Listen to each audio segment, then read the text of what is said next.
सुप्रभात बच्चों, आज की हिंदी कक्षा में आपका स्वागत है। आज हम हमारी पाठ्य पुस्तक नवतरंग से पाठ 5 पढ़ेंगे, जो एक कविता है जिसका शीर्षक है ओ मजदूर किसान उठो, और जिसको लिखा है बालकृष्ण शर्मा, जिनको नवीन की उपाधि दी गई है, जिनको ज़्यादातर नवीन के नाम से ही सब लोग जानते हैं। और वे अपनी रचनाओं में, अपनी कविताओं में इस शब्द का, नवीन शब्द का प्रयोग भी करते हैं। और यह कविता बच्चों बालकृष्ण शर्मा जी ने लिखी थी किसानों और मज़दूरों की दयनीय स्थिति को देखते हुए, क्योंकि जैसा कि आप सभी जानते हैं, मज़दूर और किसान ये हर एक इंसान के लिए, हर एक प्रोफेशन में जो भी व्यक्ति काम करता है, सबके लिए एक महत्वपूर्ण रोल निभाते हैं। और हम सबके लिए किसान दिन रात खेतों में अपने परिवार के साथ मिलकर इतनी मेहनत करता है, तब जाकर वो अन्न उगाता है और वो अन्न हमें मिलता है और हम अपने पेट की भूख को मिटाते हैं। भले ही उस किसान को, उसके परिवार को इतनी कठिनाइयों का सामना करना पड़े और नित्य नेम की उनकी जो वस्तुएं होती है वो उन्हें बहुत बार ऐसा होता है जो प्राप्त नहीं होती हैं, और कई बार वो भूखे भी रहते हैं, क्योंकि उनकी कमाई उतनी नहीं होती है कि वो सुख सुविधाओं वाली सारी चीज़ें जुटा सकें। परंतु फिर भी वो हर कौम, हर धर्म के व्यक्ति के लिए बहुत महत्वपूर्ण रोल निभाते हैं। दिन रात खेतों में मेहनत करते हैं और सबको अन्न प्रदान करते हैं। वहीं दूसरी जगह अगर हम बात करते हैं मज़दूरों की, जितने भी मज़दूर भाई हैं अपने परिवारों के साथ, भाई बहन अपने परिवारों के साथ मिलकर फैक्ट्रियों में, उद्योग धंधों में काम करते हैं, इतनी सारी बिल्डिंगें बनती हैं वहाँ काम करते हैं, इमारतों में के बनाने में काम करते हैं, घर बनाने में काम करते हैं, आपके हमारे सबके घर बनाते हैं। परंतु कई बार एक दुख की बात है, ये देख सकते हैं हम कि उनके अपने घर नहीं होते हैं। वो या तो किराए पे रहते होते हैं या झुग्गी झोपड़ियाँ बनाकर रहते होते हैं। वो दिन रात मेहनत करते हैं। ये एक बहुत ही बड़े दुख की बात है। कवि इसी और सभी का ध्यान दिलाना चाहते हैं। आप सभी अपनी पुस्तक अपने सामने रखेंगे और मेरे साथ इस कविता को पढ़ेंगे और इसके आशय को समझने की कोशिश करेंगे और पूरा प्रयास करेंगे। और आइए पाठ की तरफ चलते हैं, कविता को पढ़ते हैं और इसको समझने की कोशिश करते हैं। और एक और चीज़ बहुत ही महत्वपूर्ण है जो मैं आप लोगों को बताना चाहूँगी। जितनी भी बच्चों क्रांतियाँ हुई हैं समाज को बदलने के लिए, समाज की कुरीतियों को बदलने के लिए, समाज में जितनी भी कठिनाइयाँ आई हैं, जितने भी शोषण हुए हैं, हमने इतिहास में भी पढ़ा है, हमारे इतिहास के सब्जेक्ट में भी हमने पढ़ा है। और जितने भी हमारे लेखक हुए हैं, जितने भी हमारे कवि हुए हैं, इतने महान कवि हुए हैं, जैसे प्रेमचंद जी हैं, सूर्यकांत त्रिपाठी निराला है, और भी इतने सारे, हरिवंश राय बच्चन हैं, और बहुत सारे ऐसे महान कवि हुए हैं जिन्होंने समाज की बुराइयों के खिलाफ लिखा है। जितने भी हमारी क्रांतियाँ हुई हैं, जैसे 1857 की क्रांति हुई, 1957 की क्रांति हुई, और भी बहुत से समाज की बुराइयों के खिलाफ इतने सारे आंदोलन हुए। सबसे महत्वपूर्ण रोल किसका था समाज को जगाने के लिए? हमारे लेखकों का, हमारे कवियों का। उनकी लेखनी में वो ताकत थी जिससे समाज को जागने की ताकत मिली। उन्हें अपने अधिकारों का पता चला कि हमारे क्या अधिकार हैं और हमें किसके लिए कब आवाज़ उठानी चाहिए। और समाज को एकता का संदेश भी कवियों ने, हमारे लेखकों ने दिया है। उनका हम बार बार धन्यवाद करते हैं। और इस कविता को आइए पढ़ते हैं और समझने की कोशिश करते हैं। आप अपने सामने अपनी पुस्तक को रखेंगे और मैं ये कविता आपके लिए पढ़ूंगी और पूरा प्रयास करूंगी ताकि आप इसको समझ पाए। साथ ही साथ हम इसको समझेंगे और कविता पाठ करेंगे और अच्छे से समझेंगे, साथ साथ आप पढ़ेंगे। ओके, चलते हैं, शुरू करते हैं। उठो उठो ओ नंगो भूखो, ओ मजदूर किसान उठो, इस गति में मानव समूह के ओ प्रचंड अभिमान उठो। आज मुक्ति के अरमानों ने मिलकर यों ललकारा है, ओ सब सोने वालों जागो, गूंज रहा नक्कारा है। उठो उठो ओ नंगो भूखो, ओ मजदूर किसान उठो। बच्चों, ये पहला अंतरा है। इस पहले अंतरे में कवि कहना चाहता है कि ए मजदूर, ए किसान, आप लोगों के लिए जो ये शब्द प्रयोग किया है नंगा भूखा, ये बिल्कुल भी यहाँ पर शोभा नहीं देता है, क्योंकि पूरे समाज को, पूरी मानव जाति को आप अन्न, वस्त्र प्रदान करते हो, सारी फसलों को आप उगाते हो, अन्न आपकी वजह से मिलता है हमें, वस्त्र हमें आपकी वजह से मिलता है।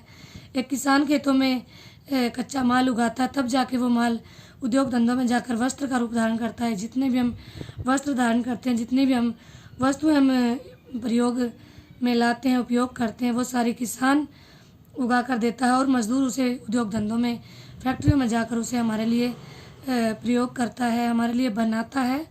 और आज ये जो चलता हुआ संसार है, जो गतिमय संसार है, गति में जो मानव समूह है, मानव का एक ग्रुप है, इसका जो प्रचंड अभिमान है, जो प्रचंड का यहाँ पर अर्थ है भीषण, बहुत ही ज़्यादा, जो असीम जो होता है, वह जो एक अभिमान है वह किसान और मजदूर के अंदर है, वह ताकत उसके अंदर है, वह ऊर्जा उसके अंदर है।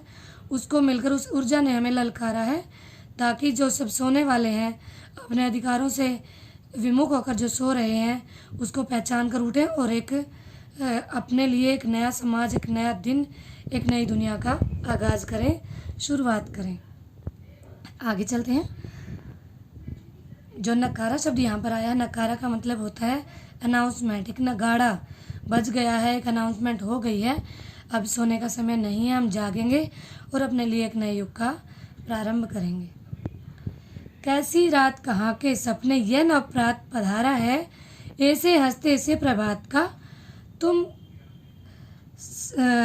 ऐसे हंसते से प्रभात का तुम करने सम्मान उठो, उठो उठो ओ नंगो भूखो ओ मजदूर किसान उठो। जो नई सुबह आ रही है, ये मुस्कुराती हुई नई सुबह आ रही है, नया जो युग आ रहा है, आपके विकास का युग आ रहा है, यह आया हुआ है। अभी इसका हमें सम्मान करना चाहिए। भोर से पहले उठना है, सूर्योदय से पहले उठना है और अपने सारे कामों में लग जाना है। बिल्कुल एक भी समय नष्ट नहीं करना है और अपने युग को, अपने समय को हमें बदल देना है। कभी हमें बालकृष्ण शर्मा जी यही समझाना चाह रहे हैं। यह रात का मतलब यह नहीं है जो हम रात में सोते हैं वो वाली रात नहीं, जो हमारी कठिनाइयों, हमारी दिक्कतों वाली रात है, उसको संपूर्ण करने का समय आ गया है। नई सुबह आई है, नई ज्योति जागी है, नई जो हमें जो ज्ञान मिला है, ज्ञान का जो प्रकाश मिला है, उसके बारे में कवि यहाँ बात करना चाह रहे हैं।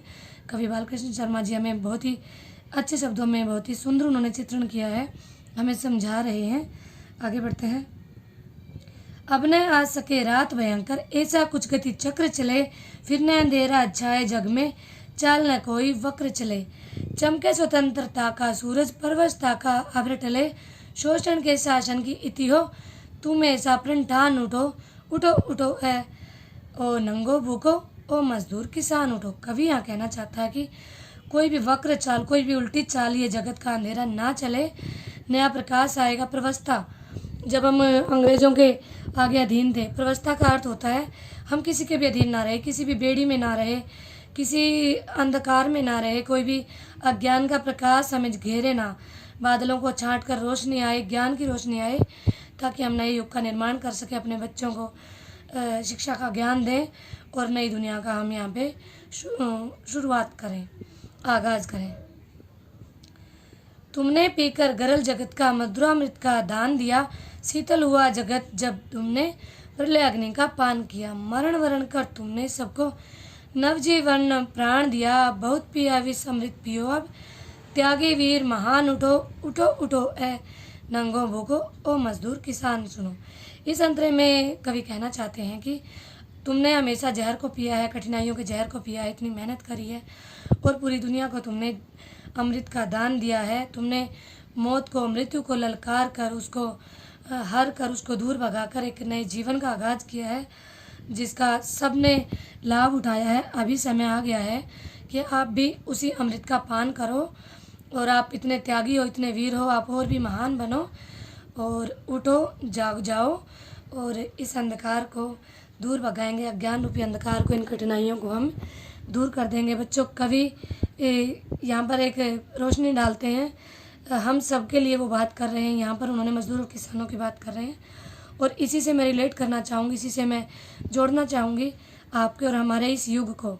जैसे अभी कोरोना रूपी महामारी आई है, यह भी एक बुरा समय है, टल जाएगा, परंतु उसका अर्थ ये नहीं है कि हम अपने सारे काम छोड़कर बिस्तर पर बैठ जाएंगे और देर तक सोते रहेंगे। नहीं, हमें उसी समय पर नित्य नियम से हमें उठना है अपने नित्य कर्म करने हैं, नहा धोकर अपने पढ़ाई के लिए बैठ जाना है और हमें और भी दुगने जोश के साथ हमारी पढ़ाई करनी है। नियमों का पालन करना है, बिल्कुल टाइम टेबल को बनाना है, उसको फॉलो करना है, अपने माता पिता का मानसिक और शारीरिक साथ देना है और अपनी पढ़ाई को भी साथ के साथ पढ़ना है। अपने गुरुओं को, अपने अध्यापकों को, अपने माता पिता को सम्मान देते हुए नए युग का आरंभ करना है। आप हमारे आने वाले युग के नए प्रभात हो, नई रोशनी हो, नई ताकत हो और आप लोगों से हमें बहुत ज़्यादा उम्मीदें हैं। और मैं इसी के साथ इस कविता को एक बार फिर से पढ़ूंगी और आपको साथ में इसको मेरे साथ गाना है और इसके अर्थ को मैं पूरी उम्मीद करती हूँ आप समझ गए होंगे। बालकृष्ण शर्मा जी ने बहुत ही सुंदर चित्रण किया है इस कविता के माध्यम से। हमारे अंदर ही सारी ताकत होती है, हमारे अंदर ही सारी ऊर्जा होती है। हमें यहाँ वहाँ भटकने की ज़रूरत नहीं है, सिर्फ उसको पहचानना है और उसको जगाना है और अपने नव युग का निर्माण करना है। आइए कविता की ओर चलते हैं।